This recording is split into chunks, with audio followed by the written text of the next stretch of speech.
Hello, people of the internet. This is Mandk Xbox, and welcome back to the World of Tanks replays. This is episode 4, I think. Now, last episode we looked at my Jagdpanzer 4 replay. It was either episode 3 or episode 4. I have absolutely no idea. So this is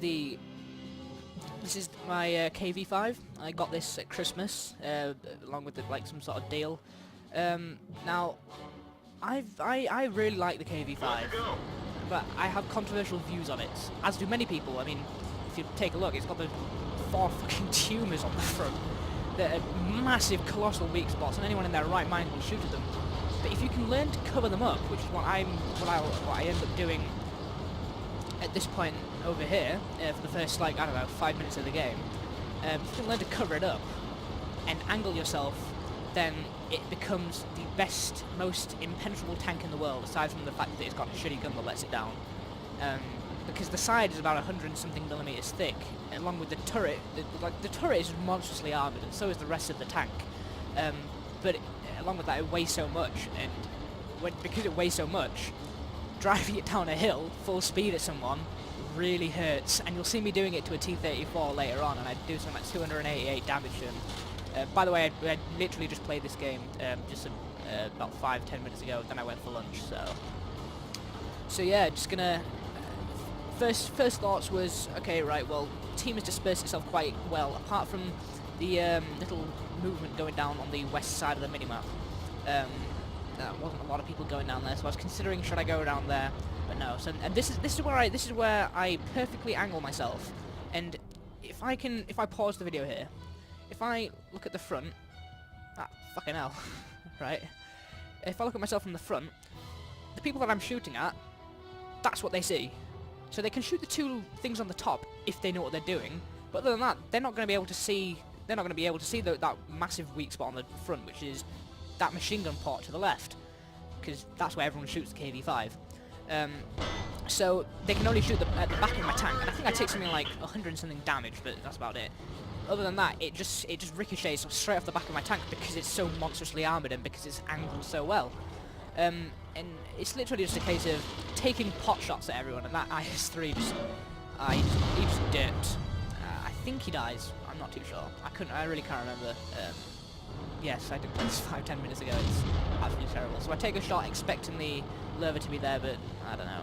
And this I feel really bad for this lurver because he just put shell after shell into me and none of them penetrated.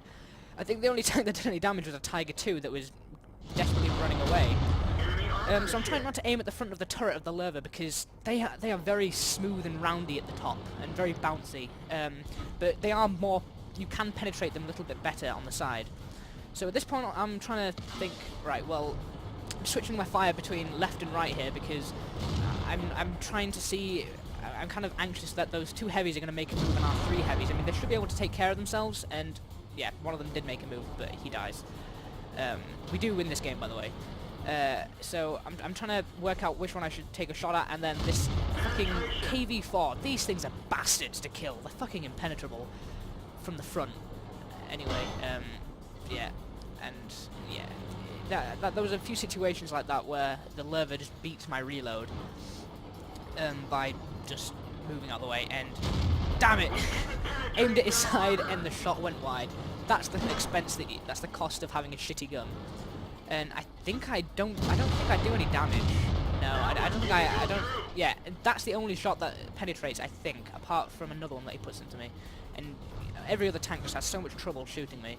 I mean, I end up getting down to about 884 health right at the end of the game, but that's because there was like 2 tanks left. One of them was a T-34, and I just literally went straight after him. Now, in previous videos, I said I'll show you the screenshots of my post-battle results, and then to my horror, I find that I haven't actually taken any. But this time, I definitely did. I made sure that I took screenshots of the table, the first screen that you see, the leaderboard, and the detailed report as well, so I have made sure to take pictures of those. Now I'm considering shooting that KV4 on the tracks, but I don't think it'll do any good. And he's the only guy I kill. He reverses and I just put a cheeky shot straight into the back, and that flew straight and true. And despite the fact that I was hammering this lurver the whole game, I don't actually kill him. So, I don't know, but I think I did the most damage to him. And there goes artillery.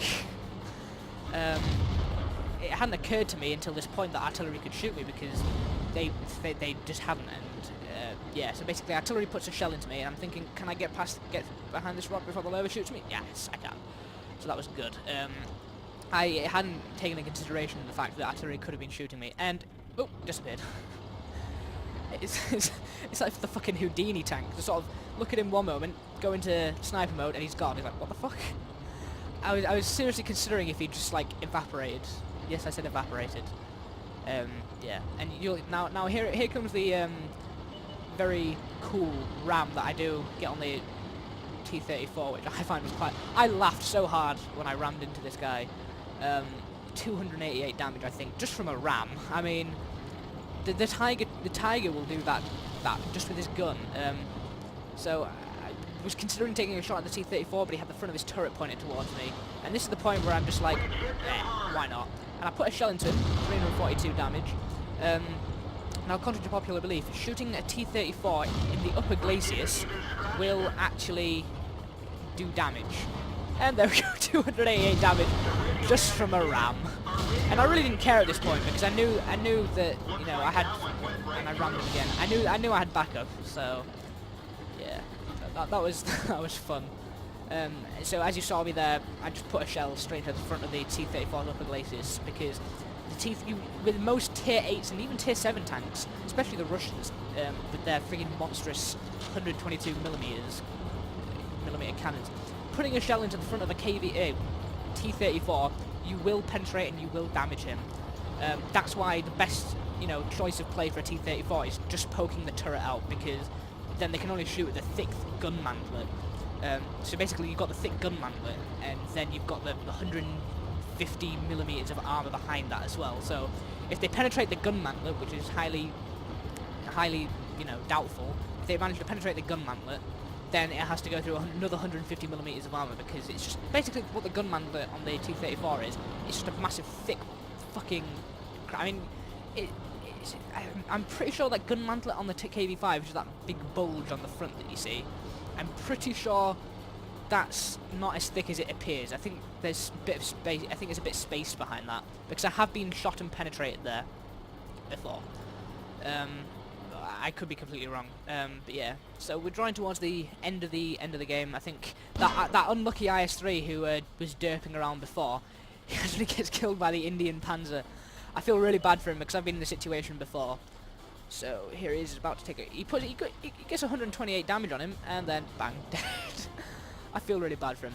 So yeah. Anyway, this was World of Tanks Replays episode 3 or episode 4. I have absolutely no idea. So yeah, I will see you next time.